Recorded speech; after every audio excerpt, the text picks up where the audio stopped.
Un aplauso. Le damos la bienvenida a nuestros hermanos en las redes sociales y obviamente a aquellos que nos miran por video.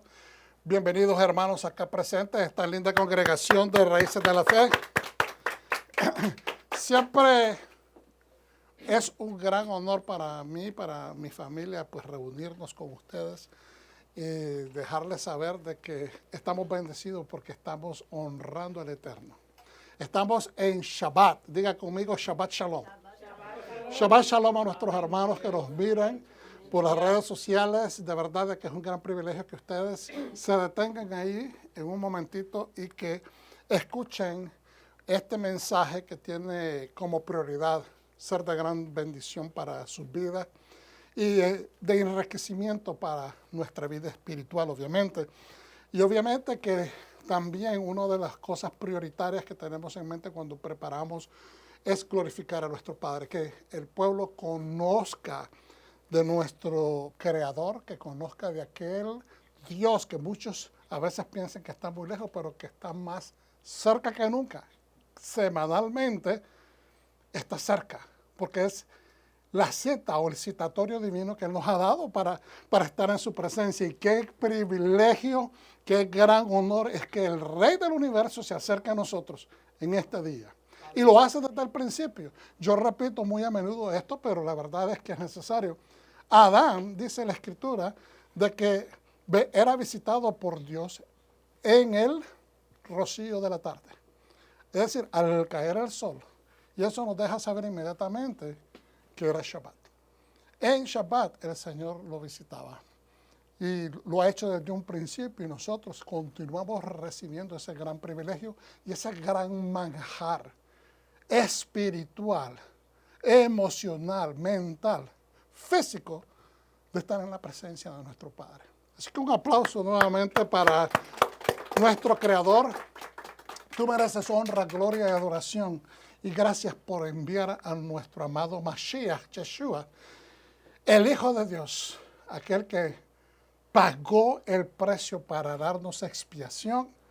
Y es exactamente de esa expiación que queremos hablar en este día. Amén. ¿Cómo es que esto se lleva a cabo? ¿Qué es lo que está pasando? Porque sé que cada año estudiamos un poquito aquí, un poquito allá, y yo estoy seguro que en este año vamos a aprender un poquito más. ¿Amén? ¿Cuántos dicen amén? Amén. Bueno, pues entonces hoy tenemos una doble porción. Doble porción. Es decir, que si normalmente predicamos 1 hora y media, esta vez son 3. No, mentira. Aharei mot significa después del morir o después de la muerte. Y eso tiene que ver que después que murieron los hijos de Aarón, el Señor da ciertas ordenanzas. Obviamente usted dirá, bueno, eso pasó ya hace un par de parashat anteriormente, pero así es la Torah. A veces nos trae sorpresas y ahora se retoma aquella situación y Dios da ciertas instrucciones basado en el incidente. Kedoshim es la segunda porción que tiene que ver con santidad. La misma palabra nos está proyectando lo que trae. Habla de la santidad. Y hace un momentito nosotros compartíamos con ustedes antes de entrar al video de que nosotros en la práctica es que obtenemos, ¿en la práctica de qué? En la práctica de los mandamientos, en la observancia de los mandamientos es que obtenemos la santidad. La santidad no está en la Torah. Y entonces cualquiera diría, pero lo que acabo de decir, sacrilegio, pastor. No, déjeme explicar lo que estoy diciendo. La Torah nos enseña lo que Dios desea. La voluntad de Dios es santa, pura y perfecta, ¿sí o no? Entonces automáticamente la Torah es santa. No es que la santidad nuestra esté en la Torah, no es que la Torah es santa. ¿Estamos entendiendo? Automáticamente es santa porque es la santa, pura y perfecta voluntad de Hashem. Entonces, es innecesario, pero a veces es necesario recalcarlo, ¿verdad? Para personas que no lo saben. Ustedes saben esto, pero El libro, la Torá, ahora que la tenemos en una Biblia, ¿verdad? O en el pergamino o en el rollo, puede estar ahí, puede contener santidad porque es la voluntad de Dios, pero a menos que nosotros la adoptemos, la meditemos y la apliquemos en el diario vivir, no perfecciona santidad en nosotros. Puede estar ahí dentro del libro, puede estar el libro dentro de nuestra casa, pero a menos que nosotros la activemos en nuestra vida, es que nos empieza a perfeccionar en santidad. ¿Estamos entendiendo, pueblo de Dios? ¿Amén? Dígame amén. Ok, entonces, en otras palabras, necesita del catalítico de nuestra acción para activarse. Vuelvo y repito, necesita de un catalítico. El carro puede costar $250,000 con todos los lujos, se los regalaron, pero si usted no mete la llave y le da la ignición, usted no va a poder manejar ese vehículo. ¿Estamos entendiendo? Pues eso es la Torá. Es un libro de conocimientos sin precios. No tiene un valor monetario aquí en esta tierra. Es incalculable, es mejor dicho, inmesurable. No se puede medir el valor que tiene de sabiduría la Torá. Pero se activa nada más cuando nosotros la vivimos. Entonces, Kadoshim se trata, esta segunda parte o esta porción, habla de santidad. Y nos habla del código que Dios quiere que respetemos. Porque decir que somos santos ante Dios a veces lo podemos decir. Pero voy a decirle algo que posiblemente va a caer como bomba. Quizás no sea nada nuevo para algunos de ustedes. Pero la santidad, ¿cómo usted se da cuenta en qué nivel de santidad usted está caminando? En la manera como usted trata a su esposo, a su esposa, a sus hijos, a su perro, su mascota, en la manera como se trata a sí mismo. Entonces, de esa manera nosotros medimos el nivel de santidad. No cuando levantamos las manos a Dios, porque la misma Escritura nos dice, tú dices amar a Dios, aquí no ves, pero a tu hermano que lo ves y no lo amas en esa misma magnitud como tú te amas a ti mismo. Entonces, ¿cómo vas a decir que amas? Es el amor en la manera que nosotros manifestamos el amor, que el amor, acuerde, es fidelidad. Fidelidad a los hermanos del convenio, fidelidad al pueblo de Dios, fidelidad a aquellos que se consideran prójimos. Acuérdense, prójimo es el próximo como tú, el próximo que guarda el convenio, el próximo que es parte de la familia de Dios, porque hay mucha gente que no lo es. Usted tiene primeramente compromiso con el pueblo hermano en Yeshua HaMashiach, porque Él es el que nos ha anexado al Eterno. Pero también tiene una responsabilidad comunitaria, la achreyut del pueblo, porque en el pueblo hay gente que no son necesariamente de convenio. En esta ciudad hay mucha gente que no observa ni siquiera una yod de la palabra. Viven en pecado. Por lo tanto, tenemos que ser conscientes de que hay también un requerimiento que nosotros le seamos a esa gente luz, porque somos la luz del mundo. ¿Cuántos dicen amén? Amén.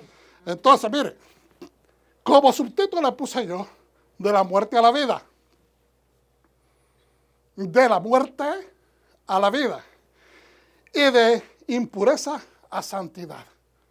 De impureza a santidad. Entonces, ¿qué significa? Hermano, la impureza es lo que tacha nuestra santidad. La impureza es la desobediencia al código que Dios nos ha dicho que tenemos que seguir. Y si nosotros desechamos, ¿verdad?, la impureza, nos lleva a la santidad. Pero si nosotros abrazamos la impureza, pues nos saca de la santidad. ¿Estamos entendiendo? Amén. ¿Cuántos dicen amén? Pues, ok, déjenme saber porque es necesario que me estén entendiendo.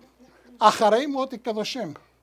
Aquí tengo listado prácticamente lo que concierne a Aharemot, Levítico 16, 1 al 20, 27, de los profetas Ezequiel 22, 1, 19, o Amós 9:7-15. Pacto renovado en Mateo tenemos 15:10-20 y algunas otras de las escrituras que ustedes miran allá abajo. Vamos a estar viendo una que otra. La semana pasada estudiamos las Parashot 27-28.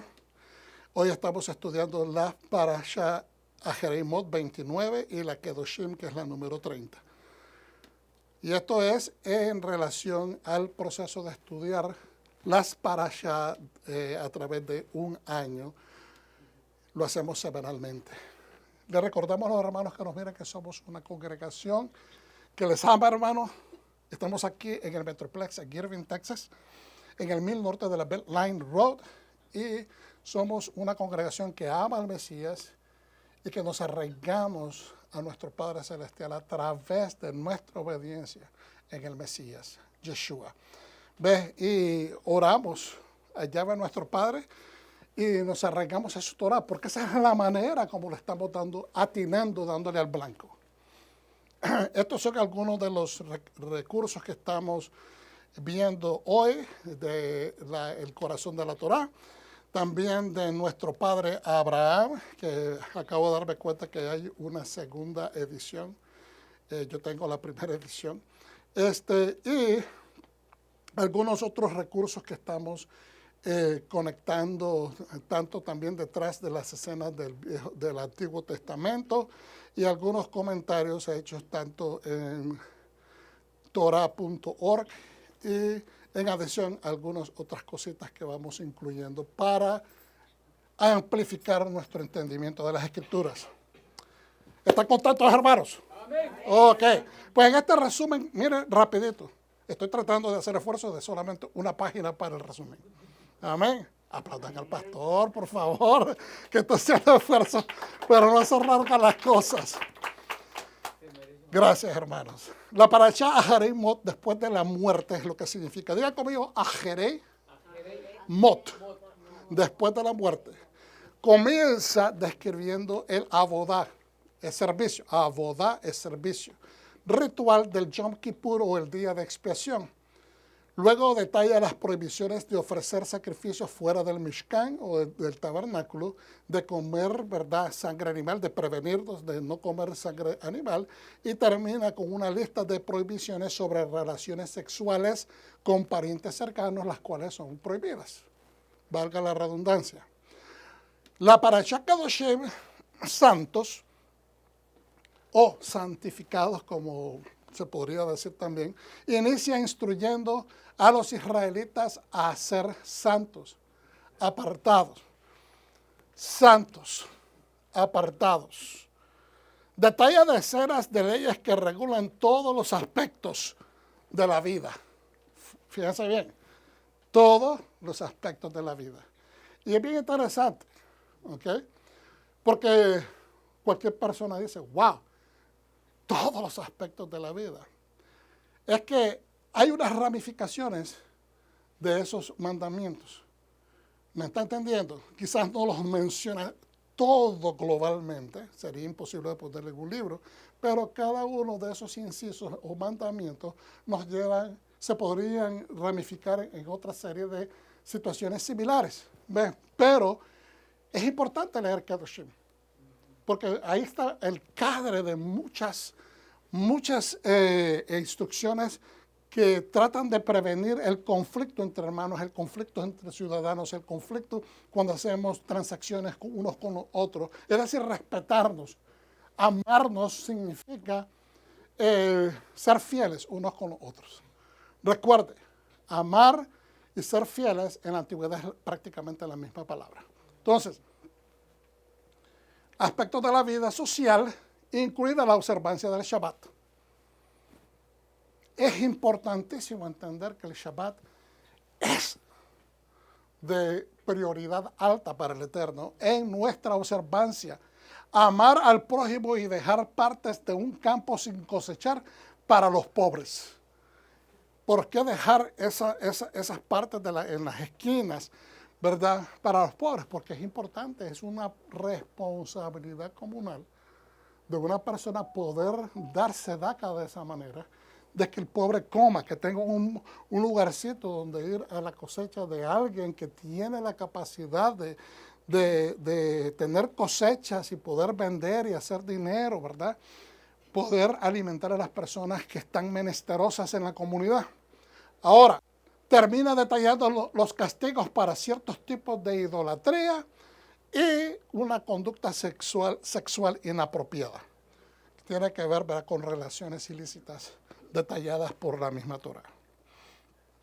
Entonces, siempre yo les hablo de una escritura direccional. Significa hacia dónde vamos. Es para que vayan teniendo el enfoque de una idea para dónde vamos con esta enseñanza. ¿Se puede leer bien? Amén. Entonces, Hebreos 9, 14, 17. Entonces, ¿cuánto más la sangre de Mesías, que por el Espíritu Eterno se ofreció a sí mismo a Dios como sacrificio sin mancha, sin faltas, sin pecado, limpiará nuestra conciencia de obras que llevan a la muerte? ¿Cuánto más su sacrificio? ¿Verdad? ¿Cuánto más?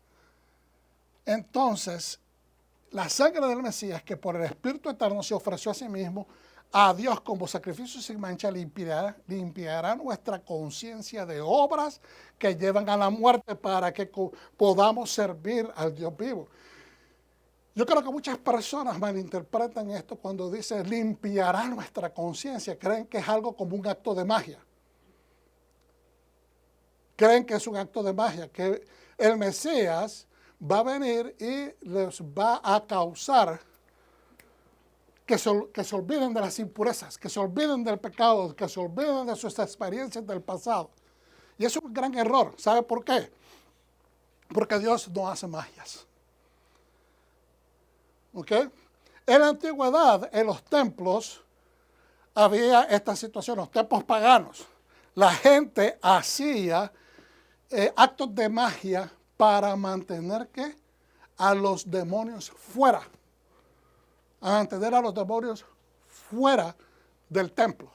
Porque pensaban que los demonios tenían una potestad de poder afectar la vida religiosa en las personas que iban al templo.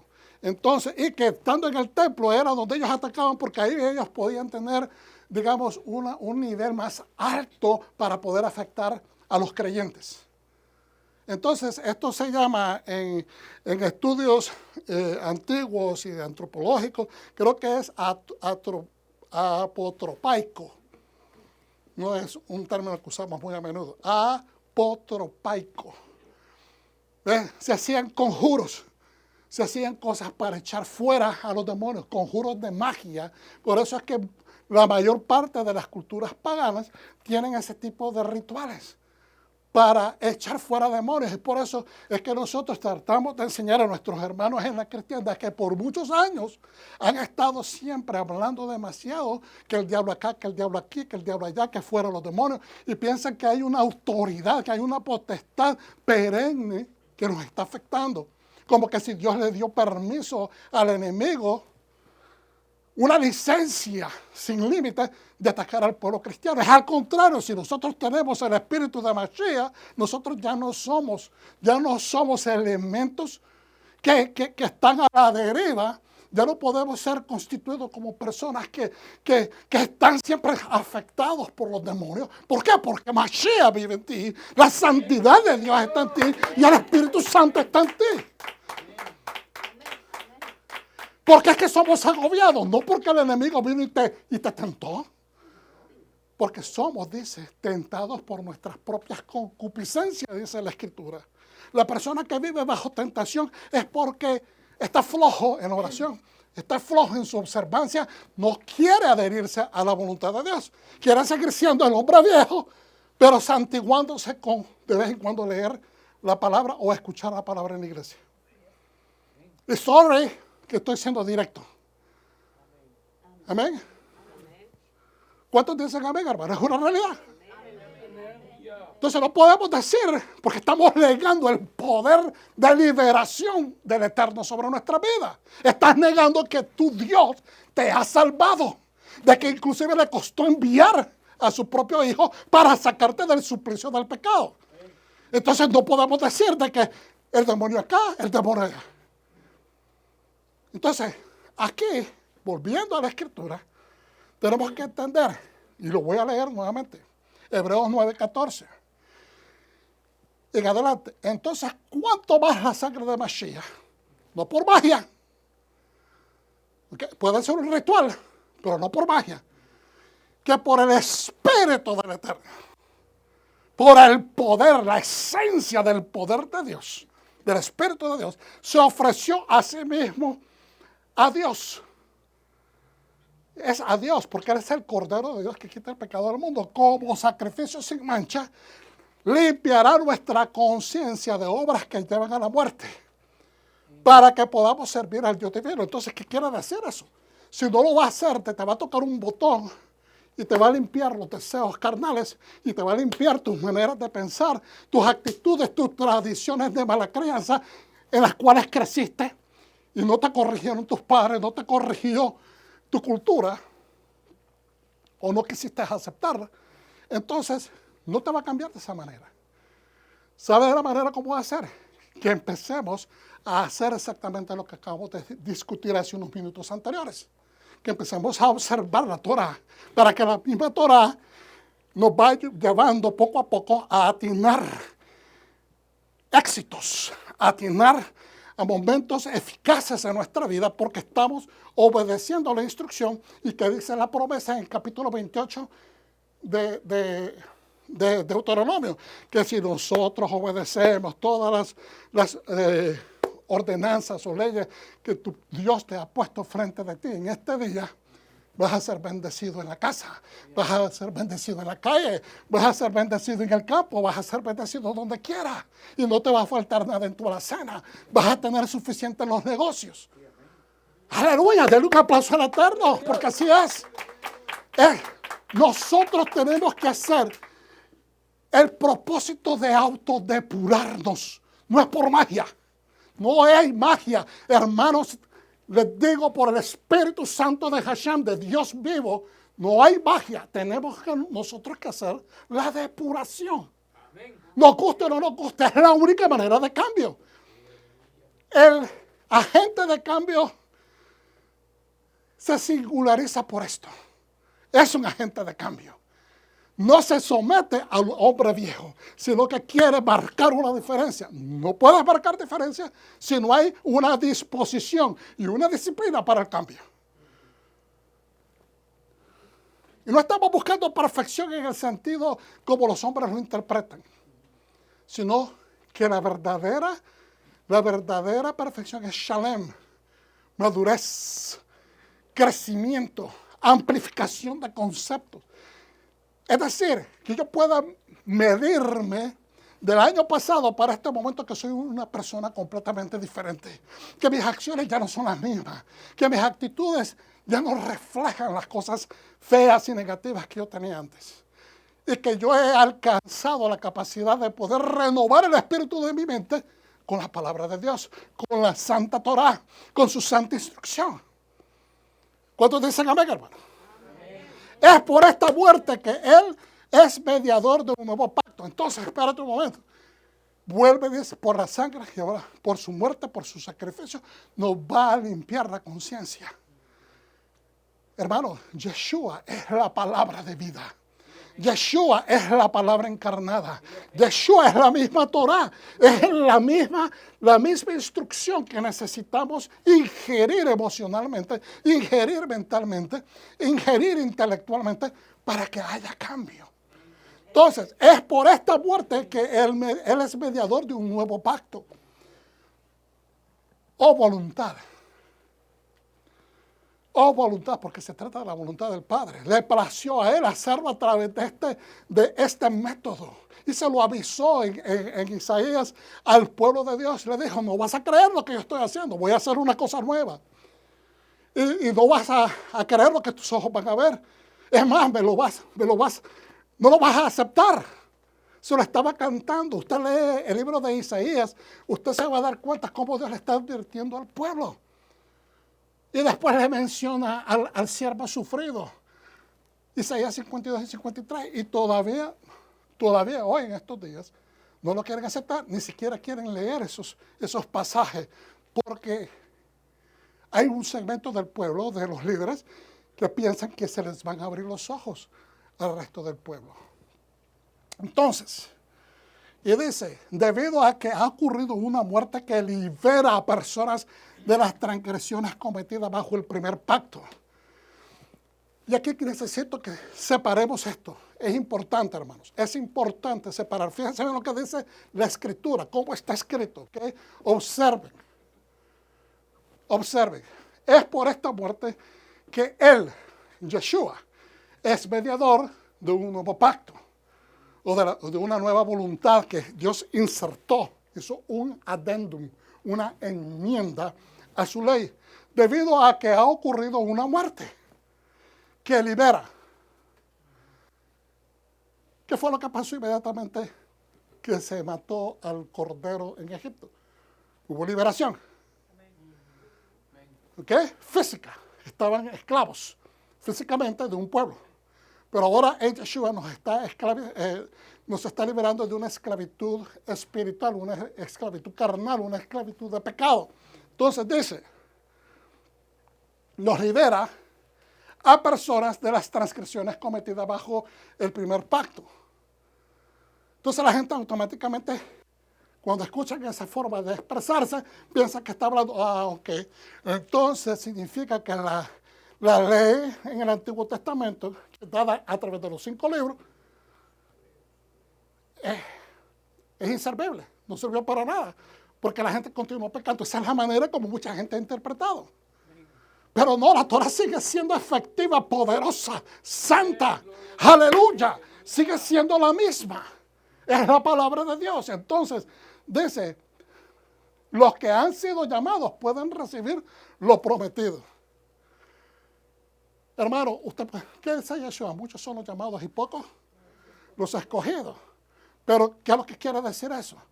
Que no todos, muchos son. Voy a utilizar con permiso, podemos decir, todos son llamados porque Dios quiere que todo el mundo se salve. Por eso es que mandó a su Hijo unigénito al mundo. Porque Él quiere que todo el mundo se salve. Pero los escogidos no es porque Dios discriminatoriamente dice, no, a mí me gusta a mí me gusta fulanito, a mí me gusta, estos son los que se van a salvar. Entonces no sería un Dios justo. ¿Okay? Los llamados se escogen automáticamente al obedecer la voluntad de Dios. ¿Okay? Entonces dice, debido a que ha ocurrido una muerte que libera, porque en el concepto judío, a veces ellos dicen es necesario que alguien muera para que muchos se salven. El mismo Caifás utilizó esa terminología cuando se refirió a Yeshua. Lo vio como un sacrificio necesario porque él estaba políticamente inclinada a su mente y decía, Roma nos va a pedir cuenta a nosotros. Porque este hombre, decía él, en su forma de ver, está alborotado al pueblo y Roma lo que quería era paz. Entonces, dice, es necesario que mejor muera para que se salven muchos, refiriéndose a ellos. ¿Estamos entendiendo? Ellos no estaban pensando necesariamente en el pueblo, generalizadamente. Estaban pensando en el gremio, en el poder, en la autoridad, en la poquita autoridad que Roma les había permitido retener. Entonces ahora, dice, debido a que ha ocurrido una muerte que libera a personas de las transgresiones cometidas bajo el primer pacto. ¿Por qué hace esa diferencia? Porque ahora en Yeshua, ¿okay? Esto es hebreo, esto es muchos años después de la muerte de Yeshua. Está dejándole saber, yo la vez pasada, es mi opinión, yo le dije, los eruditos dicen de que el libro de Hebreo fue escrito entre el 62 al 68 después de Yeshua. ¿Ok? Pero en mi opinión, a través de lo que he leído en algunos otros expertos, yo me voy por la idea que esto fue escrito después de la destrucción del templo. Porque es como una carta de explicación y de consolación de que el pueblo judío no sabe cómo van a expiar sus pecados ahora porque no hay templo, no hay sacerdocio, no hay un sumo sacerdote que los expíe. Y entonces esta persona que tiene un conocimiento profundo de la palabra de Dios y de los protocolos del templo, les explica cómo Yeshua pasa a ser esa persona, ese expiador, ese sumo sacerdote, no con sacerdocio de seres humanos como el levita, sino sumo sacerdocio de acuerdo a Melquisedec en el templo del cielo. Entonces acá dice, por eso, bajo el primer pacto, es decir, de aquí en adelante es un nuevo pacto. Está hablando del tiempo hasta este momento. No está haciendo diferencia entre las escrituras del Antiguo Testamento y las escrituras del Nuevo Testamento. ¿Saben por qué? Porque en ese momento que esta persona está hablando, no existe un libro llamado el Nuevo Testamento. No se han escrito todavía los evangelios. Entonces, ahí es donde la gente confunde estas cosas porque no tienen el contexto histórico. Ahora, y dice, los que han sido llamados pueden recibir lo prometido. Hermano, al recibir usted Yeshua, usted es un llamado.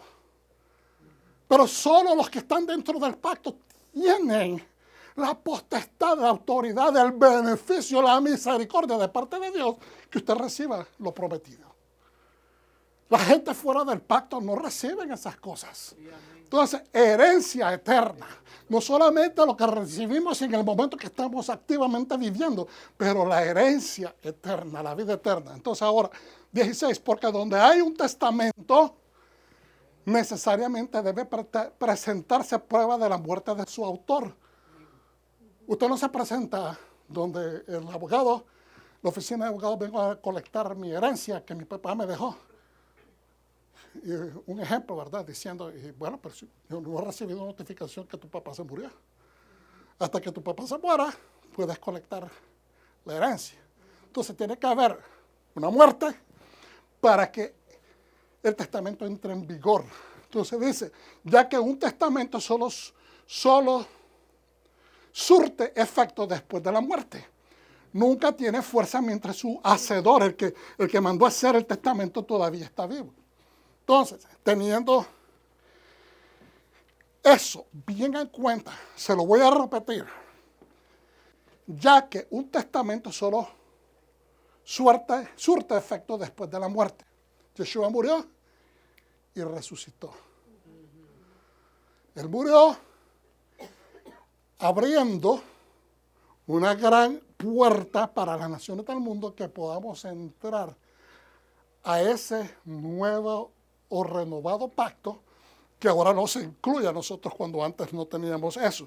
Pero dice lo siguiente también, nunca tiene fuerza mientras su hacedor todavía está vivo. ¿Yeshua está vivo o está muerto? Está vivo. Amén. Está vivo. Amén. Entonces significa que ese testamento continúa vigente todavía. Él murió y se reactivó el pacto.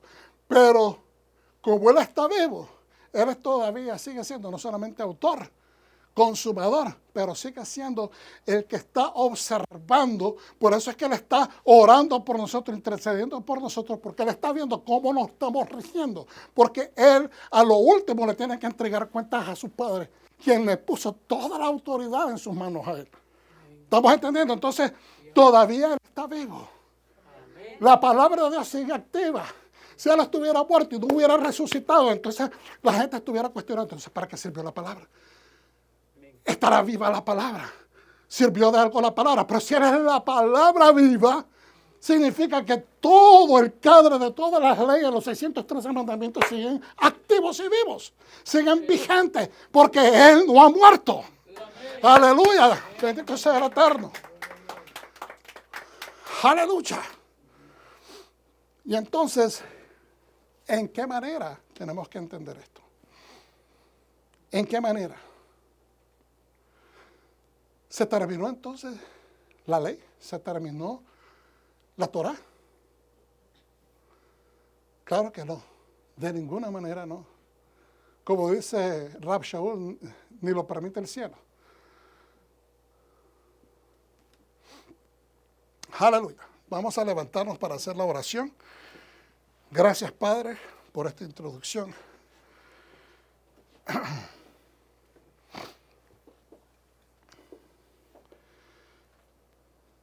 Berehuk et Adonai Hamevorah. Baruch atah Adonai Eloheinu melech haolam asher baharbanu mikol ha'amim ונתן לנו את תורתו. Amén. Bendecido es Yahweh y bendito es Él. Bendito eres Adonai, nuestro Elohim, Rey del universo, que nos escogió entre las naciones y nos instruyó con su Torah. Amén.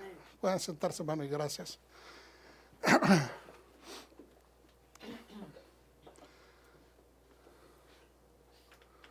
Ok, vamos a...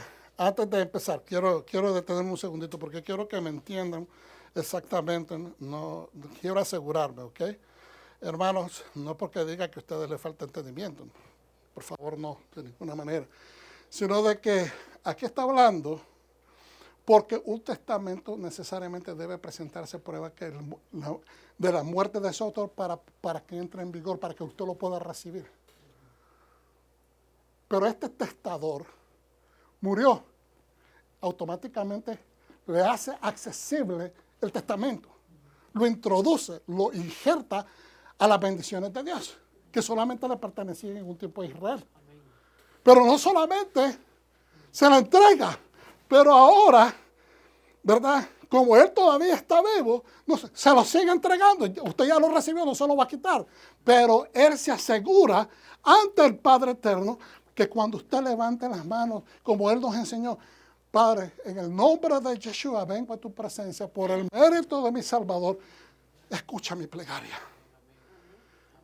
¿Me está entendiendo?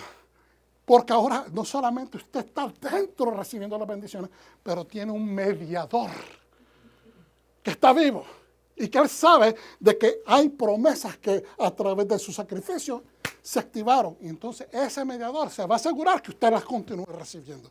Eso es lo que la Escritura quiere decir. No lo otro que nos han enseñado tradicionalmente. ¿Cuántos dicen amén? Amén. ¿Me entendieron mejor ahora? Sí, amén. Un aplauso para el Eterno entonces, hermano. Aleluya. Baruch Hashem. Entonces, en el día de expiación, Adonai habló a Moshe después de la muerte de los dos hijos de Aarón que murieron al acercarse a Adonai.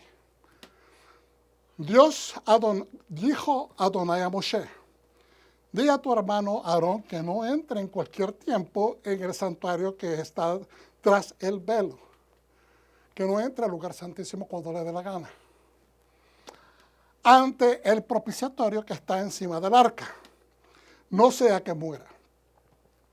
Pues yo me hago ver en la nube encima del propiciatorio. Entonces tengamos este entendimiento y me disculpan que se me pasó por alto poner el arca para que ustedes me entendieran mejor. Está el mueble, el arca, que es una caja rectangular. Y están los dos querubines viéndose uno a otro cara a cara. Y sus alas se unen, formando una especie de asiento, porque ese es el trono de Dios. Pero fíjense bien de que Él especifica de que lo importante que no debe de ver Él es el propiciatorio. Se lo voy a volver a leer. Dijo Adonai a Moshe, di a tu hermano Aarón que no entre en cualquier tiempo en el santuario que está atrás del velo ante el propiciatorio. Propiciatorio es la tapa. Es una tapa compuesta por la tapa, pero que está pegada a los dos querubines. Querub, la palabra querub viene de karov, que es cercanía. ¿Por qué se le llaman los querubines o querubín? Porque están los seres más cercanos a la gloria, a la santidad de Dios, son los querubines. ¿Qué es lo que hemos hablado de que karov es la palabra de Corbán, de donde viene la palabra Corbán, que es la ofrenda de acercamiento. Entonces, ahí para un poquito de conexión. Entonces le dice, ante el propiciatorio que está encima del arca, no sea que muera, pues yo me hago ver en la nube encima del propiciatorio. Yo me hago ver, es decir, su gloria se manifestaba ahí, a hablar de ahí. Entonces, eso es lo que Dios quería prevenir, de que el sumo sacerdote creara un humo, y ahorita lo vamos a ver, de una ofrenda de incienso, que levantara esta nube para que él no pudiera tener acceso visualmente a ver esa área del propiciatorio. Solo en estas condiciones podrá entrar Aarón en el santuario, con un novillo para el sacrificio por el pecado y un carnero para el holocausto, ¿verdad? O sacrificio. Se vestirá con la túnica sagrada de lino, se pondrán los calzones de lino, se ceñirá la faja de lino y se cubrirá con la tiara de lino, es decir, la vestidura santa. Estas son las vestiduras sagradas que vestirá después de haberse lavado con agua.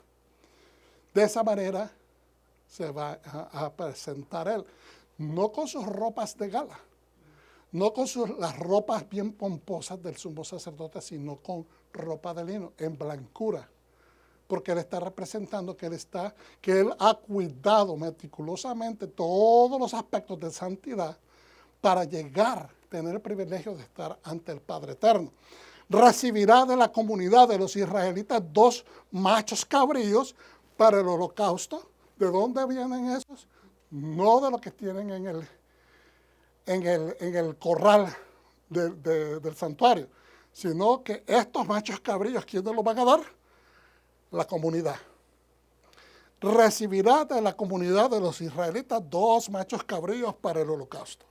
Después de ofrecer un novillo por el pecado como expiación por sí mismo y por su casa, tomará Aarón los 2 machos cabríos y los presentará ante Adonai a la entrada de la tienda del encuentro, o Mishkan. Luego, echará suertes sobre los 2 machos cabríos, uno para Adonai y otro para Azazel.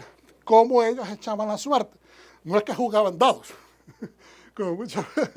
no es que le daban un papelito largo y el otro, o ¿cómo se dice? Un tallito de algo largo y el otro más corto, y el que no era así, sino que ellos crearon en una caja de un receptáculo doble, una caja, y metieron 2 tabletas de oro, ¿okay? Y sin que, o sea, me imagino yo, estarían volteadas, que quisiera haber traído las figuras para enseñarle mejor, pero cuando él ponía a uno de los cabritos a un lado y al otro a su mano derecha, y no necesariamente estaban en ese orden, que le iba a salir de la derecha aquí, el de la izquierda al otro lado.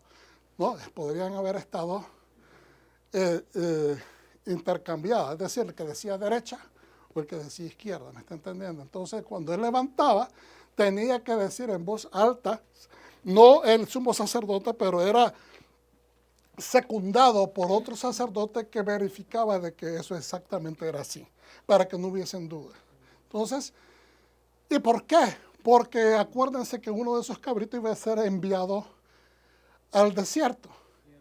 Y si ese cabrito regresaba vivo, significaba de que Dios no había perdonado las faltas. Entonces, por eso, para que la gente no cayera con esta situación, no, es que ese realmente no era el que debió haber ido, porque así somos los seres humanos.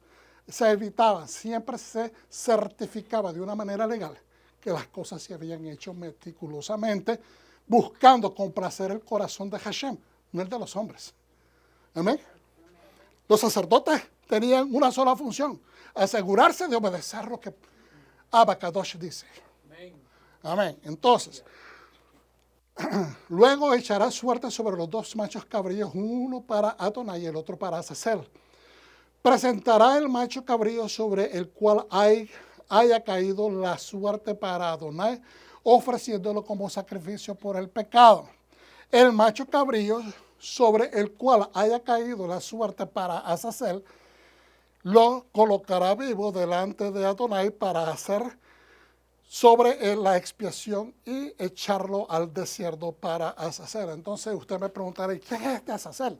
Muchas personas en la cristiandad piensan que eso es para el diablo. Entonces la pregunta viene, ¿qué negocio tendría Dios estarle diciendo a su pueblo santo que le mande ofrenda al diablo? Sería ilógico, sería contradictorio. ¿ok? Algunas comparaciones, ¿verdad? Comparando algunas otras culturas en el antiguo Medio Oriente, hacían cosas parecidas, que mandaban ofrendas hacia, y algunos le sacaban los pelos, lo maltrataban cuando lo llevaba el sacerdote de esos otros cultos, de esas otras civilizaciones. La gente cuando iba pasando lo maltrataba al animalito, como quien dice, tú eres el que lleva la maldición de nosotros, tú no vales nada. O sea, de una manera despectiva. Y hay muchos otros aspectos culturales de algunas de estas culturas antiguas que ellos también le mandaban a los demonios para que los apaciguara a los dioses demoníacos o a demonios para evitar de que vinieran y atacaran las poblaciones, etcétera, etcétera. Pero el objetivo en este aspecto es para que el pueblo, vuélvame a ver acá, hermanos, porque esto es importante entenderlo. Usted sabe que muchas personas que vienen a los caminos del Señor y porque hicieron algo bien horrible en su vida, sea lo que haya sido, a veces no se logran perdonar a sí mismos. Y aunque reciben la sangre del Señor, se arrepienten honestamente y profundamente de lo que han hecho, psicológicamente, eso pasa a ser como una especie de piedra de tropiezo toda su vida, porque mentalmente están anclados a ese suceso que les trae vergüenza, que les trae vituperio, que se sienten amolados, afectados. Puede ser un trauma psicológico, ¿me entiendes? Por las personas a quienes afectaron o porque ellos directamente fueron afectados. Entonces, no se logran perdonar. Y pasan arrastrando toda su vida, aunque dicen haber recibido a Yeshua, no logran superar y no logran tener una vida fructífera en amor, en libertad, en felicidad, porque siguen trayendo eso. Porque no hubo un proceso o porque no han querido someterse a un proceso de depuración de este tipo de cosas. Cuando una persona se encuentra en esta situación, y lo aconsejo, hermanos, que nos miren por video, por favor, si usted ha tenido, hable con su pastor, hable con el líder que a usted le toca, busque ayuda profesional, porque usted necesita depurar esas cosas para que pueda obtener el completo beneficio que hay en el perdón que Yeshua ha obtenido para nosotros. Entonces, por eso es que se confesaban todos los pecados de la nación. Porque como hemos aprendido en Yom Kippur, yo no sé si el hermano tiene un pecado oculto. Yo no sé si el hermano todavía como que se arrepiente o no se arrepiente de su falta. Yo no sé si la hermana tiene algo que todavía no empieza a considerar. Puede haber confesado en su corazón muchas faltas, pero tal vez se le olvidó considerar esto. Se le pasó por alto que tenía esto pendiente con el Eterno. Entonces, por eso es que venía y se hacía la confesión de las faltas sobre este animal. Y entonces ese es el objetivo, que haya un visual. ¿Ok? Esta es mi opinión ahora, que haya un visual. Vuelvo y repito, esta es mi opinión, que haya un visual, que haya algo contingente, algo que ellos puedan ver de que está sacando, que se está llevando el pecado de la nación saliendo fuera al desierto. Y cuando ese animal perece en el desierto, es una confirmación que ellos no tienen que preocuparse. Es una manera terapéutica de desecharse de cualquier carga psicológica, sociopsicológica, espiritual, como usted le quiera llamar. Entonces, es una manera sencilla de explicarlo, pero efectiva. Presentará el macho cabrío sobre el cual haya caído la suerte para Adonai, ofreciéndolo como sacrificio por el pecado. Entonces, uno era sacrificar esto para Adonai por la falta, por el jatá. Entonces, y el otro macho cabrío sobre el cual haya caído la suerte para hacerlo, lo colocará vivo delante de Adonai para hacer sobre él la expiación y echarlo al desierto para hacerlo. Entonces ofrecerá a Aarón su novillo por el pecado para hacer expiación por sí mismo y por su casa, y lo inmolará, lo sacrificará. Ya vamos a ir desarrollando esto. Tomará después un incensario lleno de brasas tomadas del altar que está ante Adonai. Este es el altar de fuego que está, ¿verdad?, en el Azará, en el área de los sacerdotes. Y 2 puñados de incienso aromático en polvo y llevándolo detrás del velo. Les recuerdo de que sobre ese fuego tenía que haber diferentes fuegos. Uno, ¿verdad?, el fuego que está quemando las ofrendas y otros fuegos que servían para encender los inciensos. ¿Me entiendes? Entonces, es un área, un horno grande, por decirlo de esa manera, pero no se podía mezclar la leña que está recibiendo sangre, que está quemando animales, que está quemando gorduras, carne de animales, para ir a encender los inciensos. Tenía que hacer un fuego separado, una pequeña fogata. Para el tiempo del segundo templo se entiende que habían 4 fogatas. El principal, y 2, normalmente eran 3, pero había un cuarto. Ahorita se me va en este momento para que era el cuarto, pero el uno era para las ofrendas de incienso. Tomando luego la sangre del novillo, rociará. Creo que me quedé en el 14, ¿verdad? Voy a repetir desde el 12. Tomará después un incensario lleno de brasas tomadas del altar que está ante Adonai y 2 puñados de incienso aromáticos en polvo y llevándolos detrás del velo. Pondrá el incienso sobre el fuego delante de Adonai, para que la nube del incienso envuelva el propiciatorio que está encima del testimonio y él no muera. Entonces, llevaba el incensario y encendía, hacía el procedimiento, encendía y dejaba caer el incienso sobre las brasas y eso se levantaba. ¿Okay? Se levantaba en una columna y habían ciertas especies que una familia, ya para el tiempo del segundo templo, era una familia que era experta en crear esta columna porque le agregaban al incienso una hierba específica y no quisieron dar ese secreto a nadie porque temían que lo iban a utilizar para adorar y hacer idolatría. Entonces, tomando, dice, luego la sangre del novillo rociará con su dedo el lado oriental del propiciatorio y con su dedo hará 7 aspersiones de sangre delante del propiciatorio.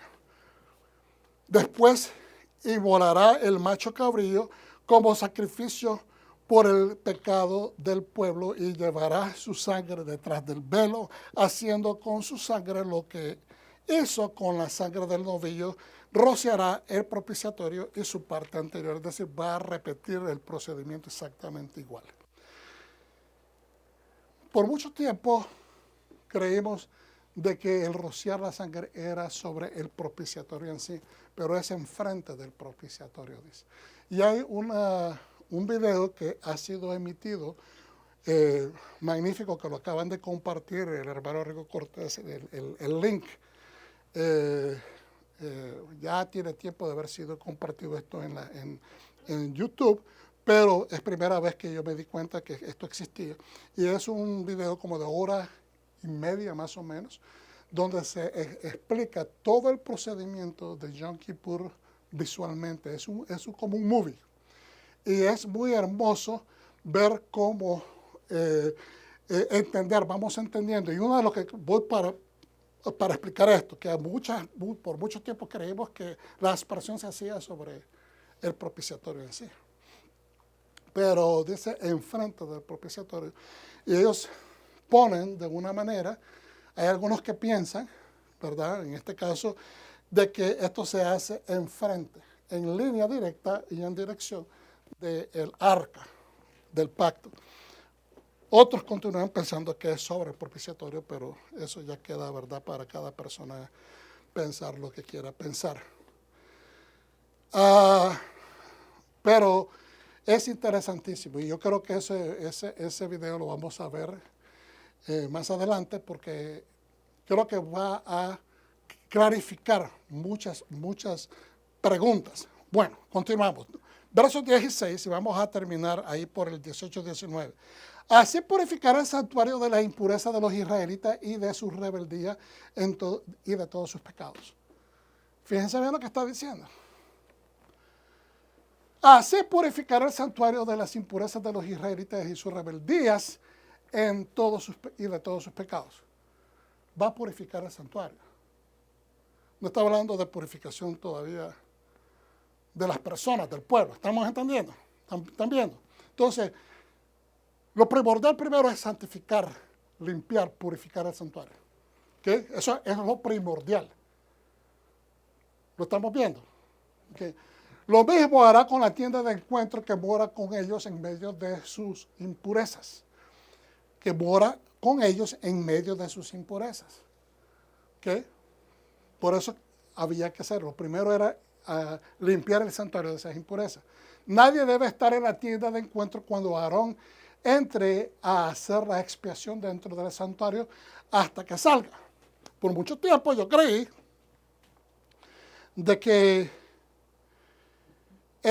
cuando me dice que solo tenía que entrar al santuario, al lugar santo y después al lugar santísimo, yo siempre creí que él no recibía asistencia, pero él sí recibe asistencia.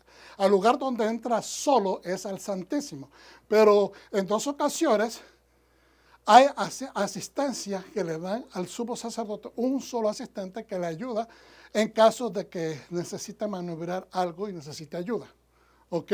En un momento, cuando él ya se va retirando, se tiene que postrar y lo ayudan también a que se postre y lo levantan. Entonces, todas estas cosas me han ayudado a mí a entender un poquito mejor, porque decía, ¿cómo se puede llevar a cabo todas estas acciones que lleva a cabo el sumo sacerdote y manejar esto? Imagínense una cuchara grande con un montón ¿cómo es que se dice? Lumbre. Leña encendida, ¿cómo es que se dice? Brasas encendidas y en la otra mano con un recipiente que lleve el incienso y tiene que hacer toda esta manera. Pues obviamente necesitaba ayuda. Y es bien interesantísimo verlo, por eso le digo que vamos a hacer punto de verlo. Entonces, nadie debe de estar en la tienda de encuentro cuando Aarón entre a hacer la expiación dentro del santuario hasta que salga.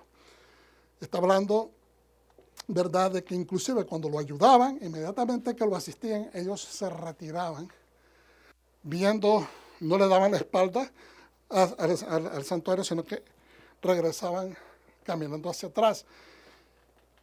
Saldrá hacia el altar que se halla ante Adonai, refiriéndose al altar de los sacrificios, y hará por él expiación, tomando sangre del novillo y del macho cabrillo y untando los cuernos en torno del altar. Ok, hermanos. Vamos a dejarlo ahí, pero quiero explicar esto rapidito. En el Tratado Yomá, dice esto para que usted tenga más o menos idea de qué es lo que está sucediendo detrás de bastidores o vestidores, ¿ok? Para que usted sepa, o sea, usted está viendo la acción, está describiendo a la Torá lo que está haciendo él dentro del abodá, lo que está haciendo él dentro del servicio. Pero estas otras cosas, miren lo que está sucediendo. A 7 días antes del día de la expiación, apartaron al sumo sacerdote de su casa a la cámara de los consejeros. Y también nombran a otro sacerdote como su sustituto en caso de que él perezca en el proceso. ¿Ok? No sea que lo sobrevenga alguna causa de invalidación. O puede hacer algo que se equivoque y no es que se va a morir porque se equivocó, porque eso, sino que invalida lo que él ha hecho. Entonces tienen que volverse a hacer nuevamente.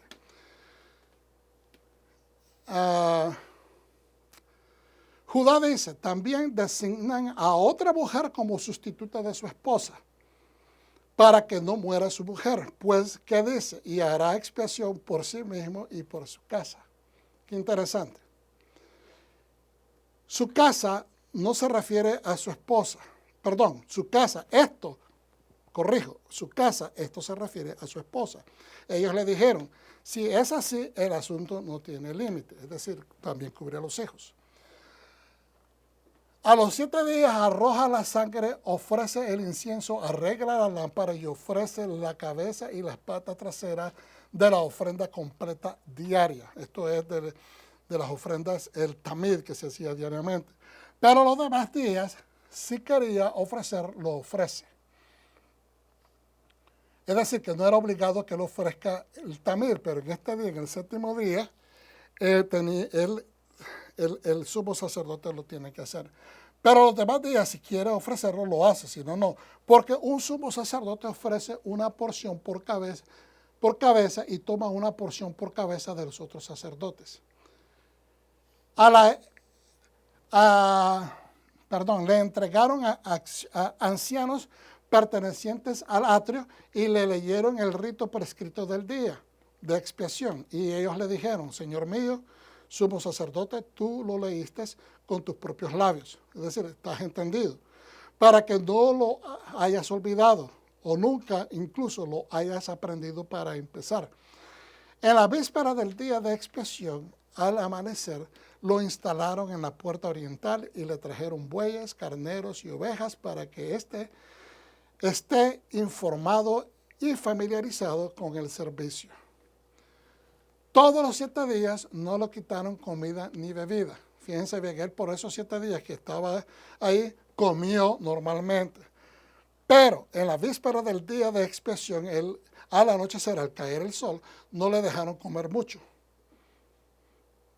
Porque la comida provoca sueño. Los ancianos de la corte lo entregaron a los ancianos del sacerdocio, quien lo llevó al aposento alto de Abtinas, y ellos le juraron y se despidieron y se fueron. Esto es lo que le dijeron, Señor mío, sumo sacerdote, nosotros somos agentes de la corte y tú eres nuestro agente y agente de la corte. Tú representas al sacerdocio y representas también el sistema de justicia. Te abjuramos por aquel, refiriéndose a Dios, que hizo reposar su nombre sobre esta casa, que no te desvíes en nada de todo lo que te hemos instruido. Tenía que recordarse, tenía que practicar, obviamente, y no olvidarse de ninguno de los procedimientos. Se vuelve y llora, y se desvían, ellos se van, ¿verdad? Y van llorando. Si es sabio, expone las escrituras pertinentes, y si no, los discípulos de los sabios le explican. Si estaba acostumbrado a leer las escrituras, leía, y si no, leen para él. Es decir, le preguntan, Señor, ¿quieres que te leamos las escrituras para que entiendas? ¿O quieres tú leerlas por ti mismo? Entonces, dependiendo de qué costumbre tenía el sumo sacerdote, procedía. Y si no leen para él, ¿y qué leen? En Job, Esdras y Crónicas. Esas eran algunas de las cosas que ellos leían. Zacarías. Que Tubal dice, muchas veces leí para él en el libro de Daniel. Se trataba de adormecerse, los sacerdotes jóvenes chasqueaban el dedo medio delante de él y le decían, Señor mío, sumo sacerdote, levántate y aléjate, dormido, caminando sobre las piedras frías, y lo mantendrían ocupado hasta que llegara el momento de la matanza. Es decir, ellos sabían de que el sumo sacerdote iba a estar todo el día también de Yom Kippur en ayunas, y llevando y trayendo, caminando, dependiendo si había sol, etcétera. Todas estas cosas traen cansancio a la persona. Y él no podía comer absolutamente ni beber nada. ¿Okay? Entonces, habiendo dicho esto, aquí le presento esto nada más, no lo vamos a leer. Simplemente esto también es un recurso que lo compartieron la hermana Elisa, y también el hermano Rico compartieron esto recientemente y quise presentarlo, pero acá detalla todas las funciones que tiene que hacer el sumo sacerdote en ese día de Yom Kippur. 42, 43 funciones. ¿Ok? Y es increíble.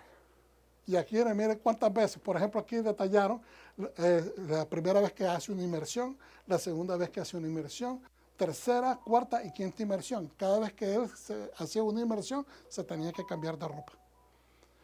Cambiaba de las ropas sacerdotales a las ropas blancas, de las ropas o las ropas golden, le dicen, o doradas, que son limpieza o de pureza. Y,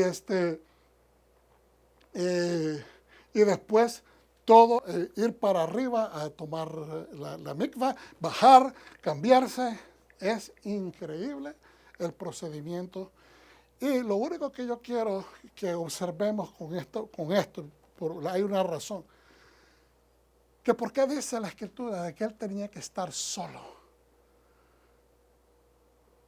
Él tenía que hacer esto solo, de ir ante el altar y hacer las aspersiones y la purificación ante el arca. Él entraba con ayuda al lugar santo, pero al lugar santísimo tenía que llegar solo. Y todo el procedimiento, a él le ayudaban, le podían pasar una parte del animal, pero él tenía que hacer la función de presentarlo, levantarlo, hacer lo que tenía que hacer después con la sangre. Solo. Porque Yeshua HaMashiach, su Salvador, nuestro Redentor, nuestro Mashiach, lo hizo solo. Porque él está prácticamente cumpliendo al pie de la letra las funciones que está cumpliendo el sumo sacerdote ante el Eterno, ante nuestro Padre Celestial. Y él enfrenta bajo inclusive la posibilidad de su propia muerte, caer ahí muerto si él no cumple exactamente con uno de los procedimientos, con uno de los protocolos.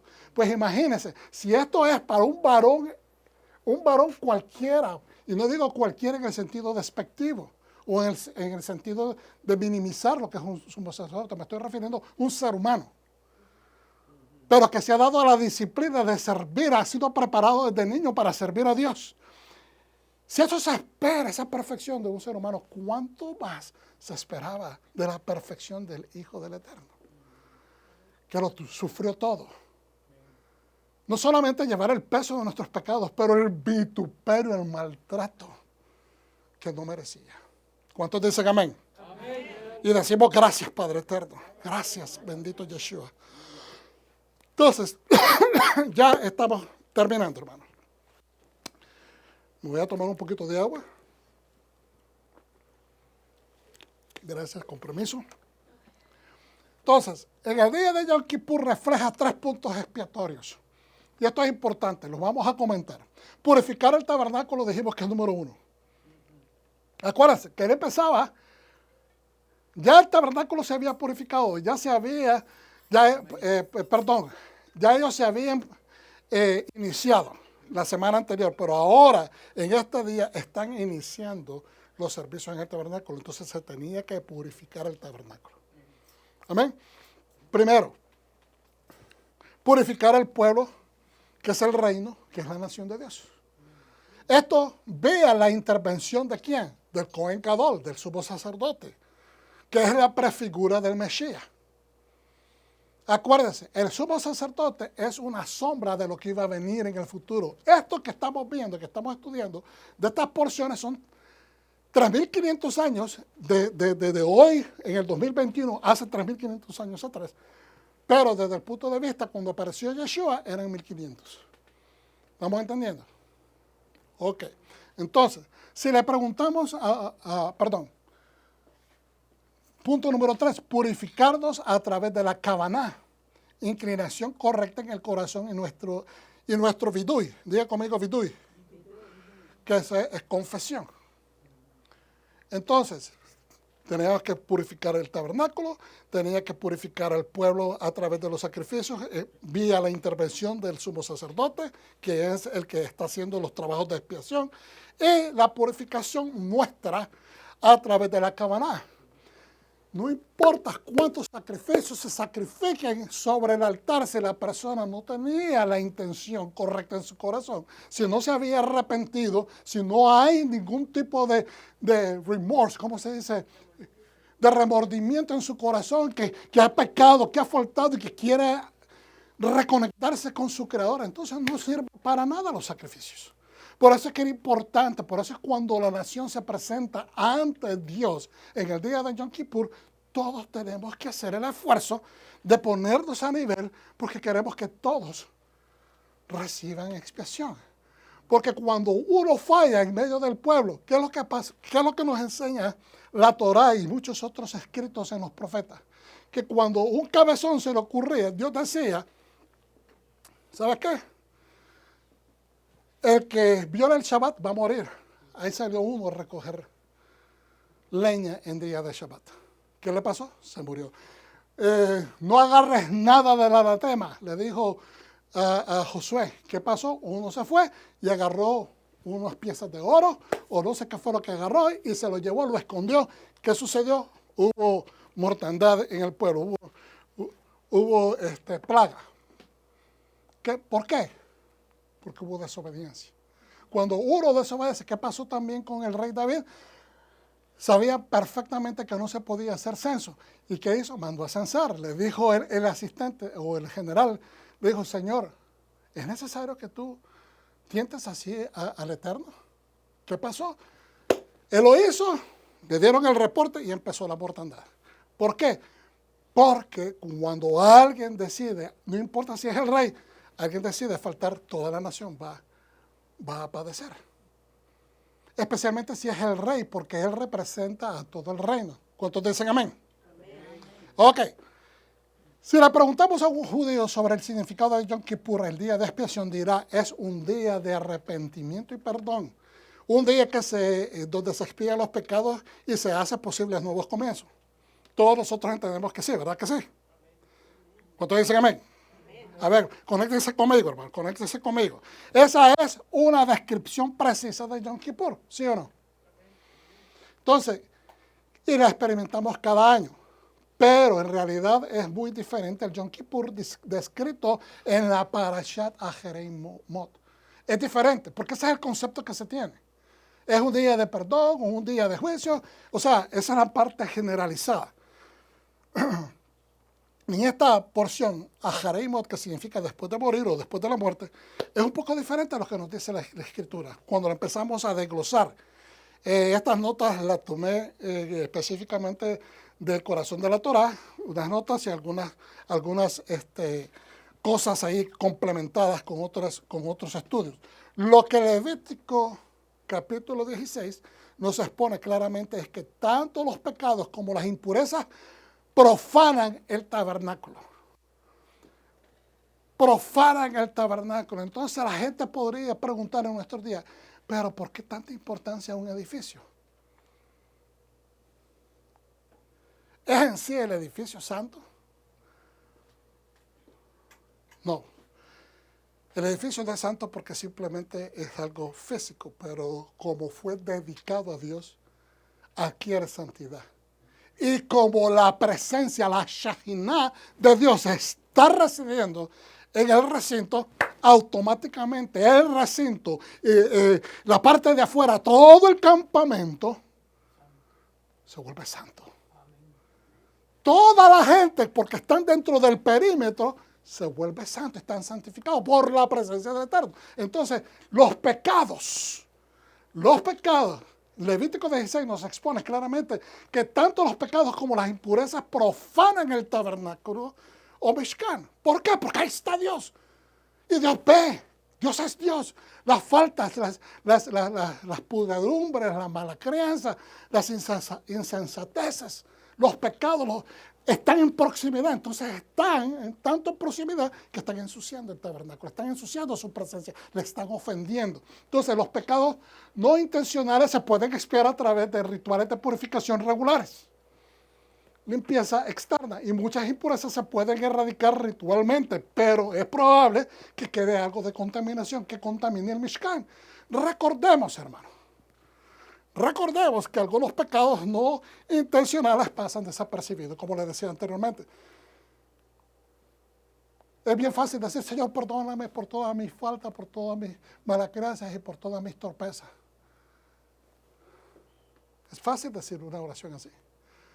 Pero si he robado algo, he quedado mal con alguien, he ofendido a mi hermano, tengo las cosas conectadas con mis hermanos, he pedido perdón, he perdonado a alguien. O sea, todas esas cosas tienen que ver porque eso detalla tu función como luz del mundo, detalla tu interacción con el pueblo que es también partícipe del pacto que tú eres partícipe. Y Dios quiere que estemos a nivel.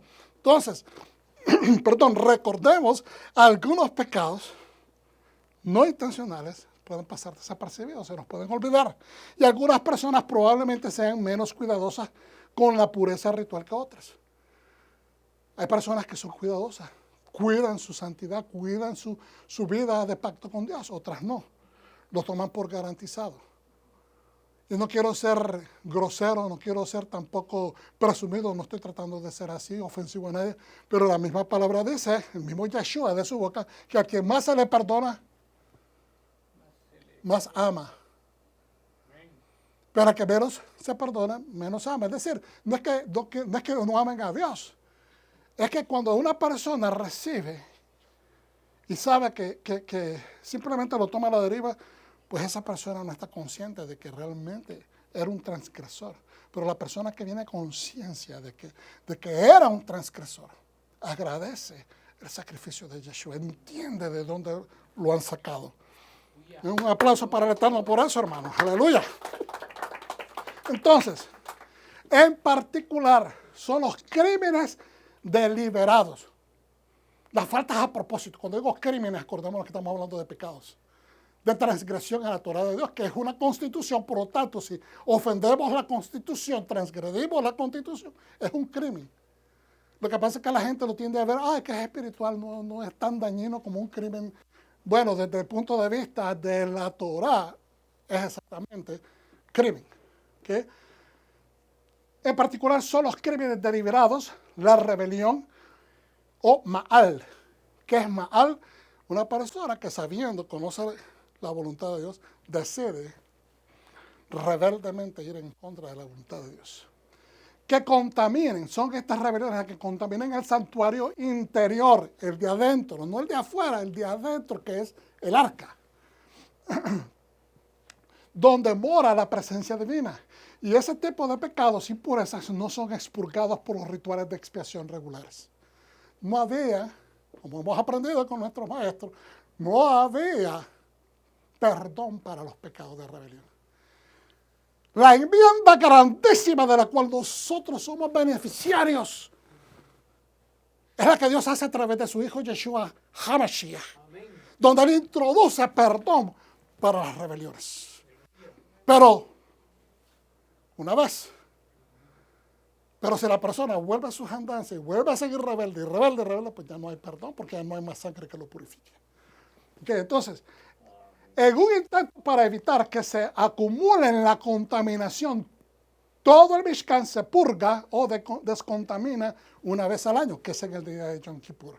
Porque una vez al año, porque es cuando todos los creyentes en el Dios vivo, que entendemos la Torah y que hemos entendido que el día de Yom Kippur es para que todo el reino, la gente habla de pueblo, la gente habla de nación, pero se les olvida que nosotros somos parte de un reino. El pueblo judío y las naciones del mundo en Yeshua somos parte de este reino. No hay dos reinos, es un solo reino. Entonces, ese es el proyecto fundamental del día de la expiación bíblico. Se purifica el santuario de la presencia, ahí debería ser el santuario de la presencia divina, y se expía a la nación o reino de sus faltas. Cuando hay arrepentimiento genuino. No hay arrepentimiento genuino de parte de la nación, regresaba el cabrito,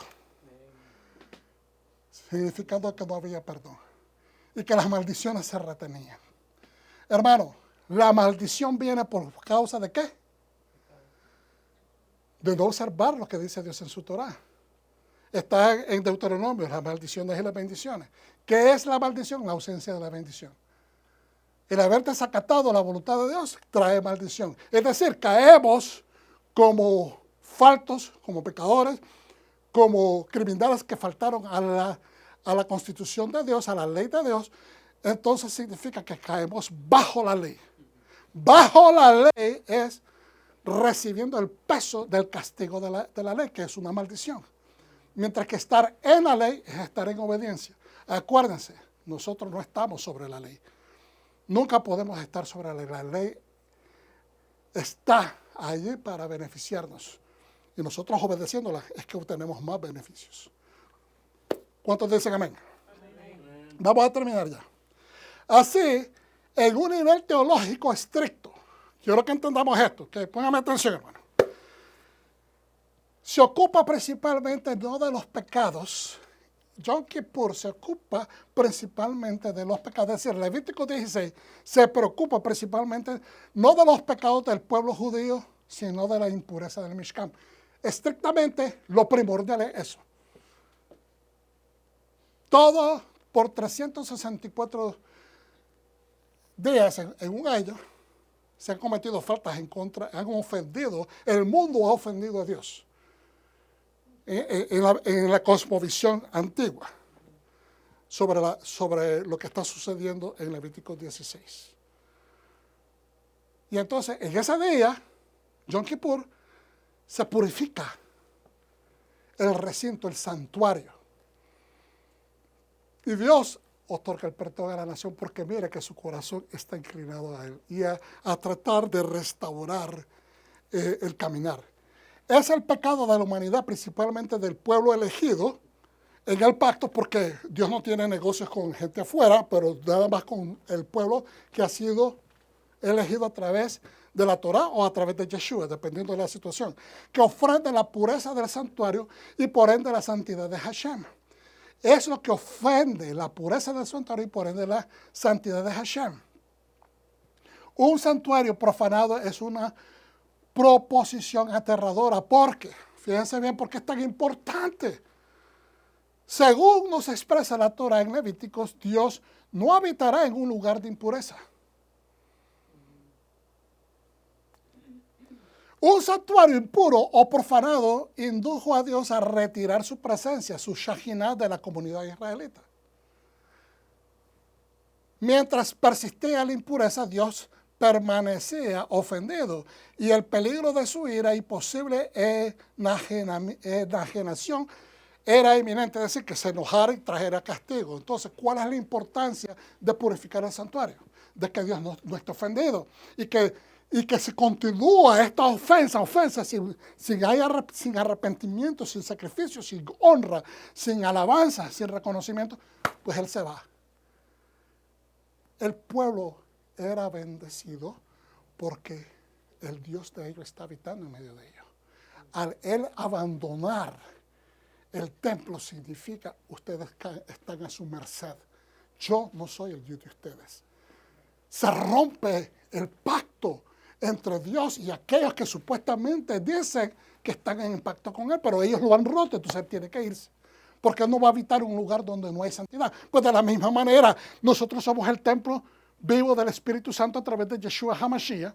¿Okay? Hemos recibido la bendición del Espíritu Santo. Tenemos que cuidar cómo andamos, cómo pensamos, qué es lo que comemos, cómo decimos las cosas, cómo caminamos en este sistema de luz. Entre unos y otros, cómo nos tratamos. El día de la expiación tiene como objetivo garantizar entonces que la presencia de Dios no sea parte del santuario. ¿Y por qué es esto de vital importancia? Porque compadecer ante la presencia de Hashem, hermanos, ante su santuario, en aquel momento ante el Mishkan, después en los templos, primero y segundo templo. Vuelvo y repito, el día de la expiación tiene un objetivo de garantizar que la presencia de Dios no sea parte del santuario. Que no se ofenda al punto de que se hastíe y se vaya al eterno. ¿Y por qué es esto de vital importancia? Porque es compadecer ante la presencia de Hashem. Mientras está en medio de su pueblo, es como compadecer ante una corte donde está el juez y recibimos inmediata respuesta a nuestros casos de faltas y pecados, de crímenes, y contra su corona, porque hemos faltado a su corona. Él es un rey. En corto, para ser más conciso, el pueblo puede recibir perdón inmediato y expiación inmediata. Porque estás aliado todavía, rindiendo alianza a tu rey. Pero si el rey te abandona, significa you are on your own. Tú estás solo. Arréglatelas tú mismo. Y eso es aterrador. porque significaba que pasaron a ser una nación pagana como cualquier otra. Pero como dice en Deuteronomio, bendita es la nación cuyo Dios es Hashem, Dios Yahweh. Baruch Hashem, ¿cuántos dicen amén? Aleluya. Es importante entender que el pueblo o la nación juega un papel clave en el proceso de purificación. Es aquí donde quería llegar, que es con lo que empezamos. Que nosotros tenemos que depurar los malos pensamientos. Somos nosotros los que tenemos que hacer frente a esas inflexiones en nuestro espíritu, en nuestro carácter, en nuestras acciones que a veces son tradicionalismo, populismos y regionalismos que hemos adquirido a través de nuestras culturas, ¿okay? Que creemos que es normal, pero que son contrarias a la voluntad de Dios. Es importante entender que el pueblo juega un papel clave en el proceso de purificación. En adición, el arrepentimiento, la confesión. Para estar arrepentido, una vez arrepentido, uno confiesa y después hace oración pidiendo perdón. Y después nuestra confesión es importante, y creo que la he repetido 2 veces. Debe practicar la abnegación. En adición a eso, en el día de Yom Kippur se practica la abnegación, el ayuno y reposar, porque dice que es un día de reposo. En adición a arrepentirnos, a confesar, a hacer oración, dice que tenemos que negarnos a nosotros mismos, que es ayunar y reposar. Levítico 16, 29. Todo el proceso, hermanos, produce una especie de purificación del pueblo. La completa erradicación y la eliminación de sus pecados e impurezas sirven como catarsis personal y comunitaria. Es decir, si Dios mira que te encendiste, vuélvame a ver acá, pongan atención acá. Si Dios mira que nos encendimos en arrepentimiento, en confesión, en oración, en ayuno, que estamos obedeciendo sus instrucciones, viendo el corazón, la intención verdadera de nuestro corazón, entonces Él provee ese perdón que estamos buscando. ¿Okay? Por eso pero el pueblo está como secuestrado durante ese día. Muchas personas se incomodan porque es un día que pide bastante. ¿Okay? Pero es una vez al año. Como dice el Levíticos y la liturgia anual de Yom Kippur, porque en este día se hará expiación por vosotros. ¿Por quién? Por usted, por usted. Entonces tu interés, tu inversión personal tiene que estar ahí. Nadie puede decir, Señor, te pido que le deje el perdón a la hermana. Nosotros podemos interceder, pero en ese día todos nos presentamos voluntariamente, invertidamente, por todos nosotros, por todos. No por mí, por toda la nación, por todo el reino. No es un día de individualismo, es un día de comunidad, de reino. ¿Ok? Entonces, porque en este día se hará expiación por vosotros para purificaros de todos vuestros pecados, seréis limpios delante del Señor. Levítico 16:30. Entonces, en esencia, 2 cosas entrelazadas tienen lugar en el día de Yom Kippur bíblico. No significa que no podemos sintetizar, dar un sumario rápido. Bueno, en el día de Yom Kippur es el día del perdón, el día de expiación o el día, ¿verdad?, del castigo, dependiendo de qué lado del asunto estés. Pero el verdadero Yom Kippur bíblico es el que estamos explicando. El santuario está siendo purgado de las contaminaciones rituales que se han acumulado tanto de los sacerdotes como de los laicos. Como los sacerdocios que operan, porque ellos son seres humanos, acuérdense también, como la gente del pueblo. Y los pecados acumulados de la comunidad están recibiendo expiación, que es lo importante. Los pecados del pueblo están siendo expiados. Nos da un reanudamiento. Nos estamos renovando ante la presencia del Eterno. De eso es lo que se trata. Entonces entendamos, y aquí vamos a terminar. Porque no es en vano, en un mundo sin templo, el foco exclusivo de Yom Kippur se convierte en la purificación de la gente. Voy a repetir eso para que lo entendamos. Entonces entendamos, porque no es en vano. En un mundo sin templo, en este momento no hay templo, Porque el templo, aunque la gente en la iglesia tradicional no quiere entender, se le haga difícil entender, el templo servía como el punto donde el pueblo judío traía sus sacrificios, pero eso servía para expiar a todo el mundo. La gente no quiere entender eso. Porque el pueblo judío, siendo ejemplo de luz, es para eso mismo, para traer expiación a todas las naciones del mundo que no conocían a Dios. Y la función de ellos hubiese sido de que esparcieran la Torah por todo el mundo, pero debido a las persecuciones y a toda la situación, pues no se dio. Entonces, en un mundo sin templo, el foco exclusivo de Yom Kippur se convierte en la purificación de la gente. Es necesario que entendamos el Padre Nuestro en el contexto de Yom Kippur. Que no es una oración individualista, sino una oración corporativa, pidiendo a Dios por todos.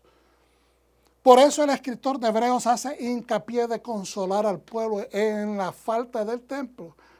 Después de su destrucción, él les recuerda que hay perdón, que hay expiación por sus pecados. Una variedad de figuras rabínicas se esfuerzan en enfatizar, vamos a ver acá, en enfatizar que no hay nada automático en Yom Kippur. Les decía, no hay nada mágico, no hay nada automático. De la misma manera, el pacto renovado, el Nuevo Testamento nos enseña, ningún ritual, por poderoso que sea, debe interpretarse como magia activa. Dios no es un Dios de magia, es un Dios de poder, de verdad, de justicia, de voluntad. Quiere que nosotros ejercitemos la voluntad. Eso que dicen el libre albedrío no es libertinaje, no es una puerta abierta para hacer lo que me da la gana. No se trata de eso. El libre albedrío es para que sepamos que tenemos el poder de ejecutar haciendo el bien. Esa es la gran diferencia, que tenemos poder para hacer el bien y que es un poder otorgado por Dios mismo. Ningún ritual, por poderoso que sea, debe interpretarse como magia activa. Sin arrepentimiento, hermanos, no hay expresión. Es un intercambio. Como enseña la Mishnah, Yom Kippur solo trae expiación. Capará, que es cobertura. Yom Kippur trae cobertura de tus faltas, ¿verdad? Expiación solamente con arrepentimiento, que es Teshuvah. En Mishnah Yomá 8:8. Ok. Vamos a buscar. Entonces, el punto crítico y de importancia, podemos sentirnos tratados o tratar de imaginar que de alguna manera podemos sortear, torear el desorden que ha creado nuestras interacciones humanas. Hay gente que dice, no, Dios sabe, Dios me comprende. No, hermano, usted quiere estar bien ante el Eterno. No estamos siendo legalistas. Aquí no es legalismo, es sentido común. Sentido común del más sano, del más verdadero, del más justo. Usted quiere estar bien con el Eterno. Perdone a aquellos que le han ofendido. Busque perdón, que lo perdonen por las faltas que usted ha cometido en contra de otras personas. Arréglese para que el Eterno escuche sus oraciones y nada lo bloquee. ¿Cuántos dicen amén? Entonces, pero hay muchas personas que quieren sortear esto como que si fueran un torero. Quieren torear el desorden que ellos mismos han cometido con sus interacciones humanas. ¿Okay? Y que ya podemos ir directamente a Dios, quien después de todo es el último perdonador de los pecados. Dios sabe y Él me va a perdonar porque Dios es bueno. Mucha gente tiene esa filosofía equívoca de Dios.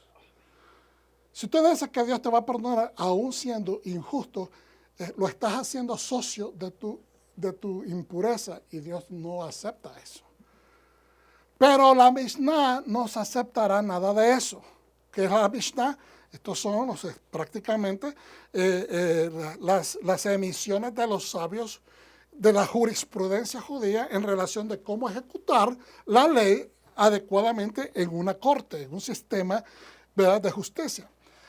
Y entonces los sabios interpretaron de esta manera: Dios no perdonará nuestros pecados interpersonales a menos y hasta que hayamos trabajado para reparar el daño que hemos hecho en la esfera humana. Tenemos que ser activos reparadores, trabajar en el tikkun olam. Diga conmigo, tikkun olam. reparar el mundo. ¿Cómo vamos a reparar el mundo si a veces no queremos repararnos a nosotros? ¿Cuántos dicen amén? No existe un desvío teológico en torno al dolor interpersonal que hemos infligido. Entonces, amar a Dios y amar al prójimo como amamos a nosotros mismos es incumbente. Es incumbente que el creyente debe ser puro. No podemos jugar ahora de que barajar las cosas como a nosotros nos gusta barajarlas. No, es como Dios dice.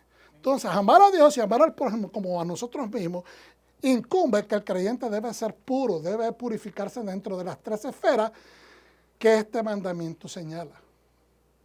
Amar a Dios. ¿Somos impropios cuando amamos a Dios? No.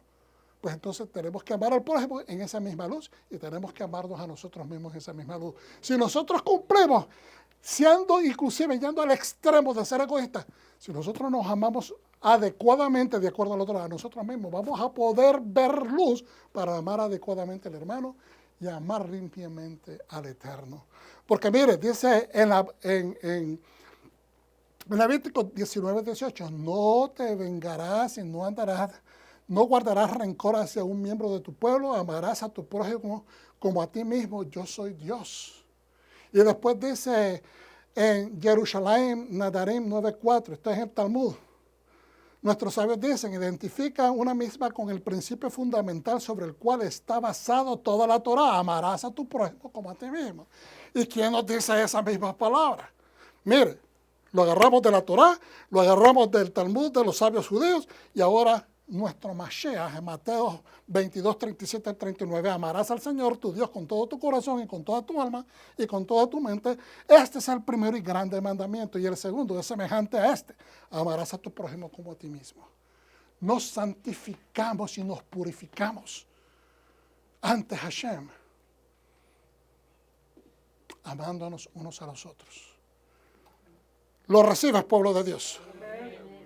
Baruch Hashem. Gracias, Padre. Te damos honra, gloria y adoración por esta oportunidad que nos das de compartir tu palabra. Te bendecimos y te exaltamos, Dios de la vida, Dios de la verdad, de la justicia, que nos has traído de un mundo de oscuridad a un mundo, a un reino de luz, el reino de tu Hijo amado. Gracias por el Espíritu de santidad que nos enseña con paciencia cómo vivir en justicia. Perdón, te damos gloria, te damos honra, reconociendo que estás allí, que no te vas a ir, que estás en nosotros a través del Espíritu de santidad. Ayúdanos a vivir en esa santidad, a purificarnos en tu palabra, a aferrarnos a tu Torah. Señor, gracias por el Shabbat, gracias por esta palabra que traiga entendimiento y que traiga bendición a las vidas de aquellos que están viendo y escuchando. En el nombre de nuestro amado Yeshua. Amén. Hermanos, shalom.